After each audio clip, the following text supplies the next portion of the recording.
এই পর্বে আমরা দেখব কিভাবে ব্যাকআপ জেনারেট করতে হয়। চলুন শুরু করা যাক। ব্যাকআপ জেনারেট করার জন্য আমরা এখানে সার্চ বক্স থেকে ব্যাকআপ লিখে সার্চ করব। এরপর ব্যাকআপ স্ল্যাশ রিস্টোর এই অপশনে ক্লিক করব। এই অপশনে ক্লিক করার পর আমরা ব্যাকআপ রিস্টোর করার জন্য বা জেনারেট করার জন্য অপশনগুলো পাচ্ছি। এখান থেকে আপনি ফাইলস এবং ডাটাবেস দুটোর ব্যাকআপই একসাথে নিতে পারবেন। ফর এক্সাম্পল, আমি ফাইলস এবং ডাটাবেস একসাথে ব্যাকআপ করতে চাই। সেক্ষেত্রে আমি এটা দুটোকে সিলেক্ট করে ক্রিয়েট ব্যাকআপে ক্লিক করছি।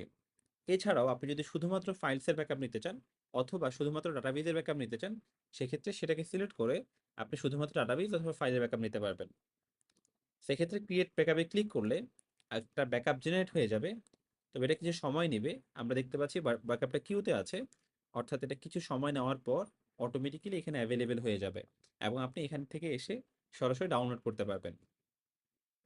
এবং ব্যাকআপ ডাউনলোড করার পর এটা অ্যাভেলেবেল থাকবে 12 ঘন্টা পর্যন্ত। এখানে ব্যাকআপ যে অপশনগুলো আমরা দেখতে পাচ্ছি, সেখানে 12 ঘন্টা পর্যন্ত অ্যাভেলেবেল থাকবে। 12 ঘন্টা পর এটা অটোমেটিকলি ডিলিট হয়ে যাবে। এরপর আপনি আবার নতুন করে ব্যাকআপ জেনারেট করতে পারবেন।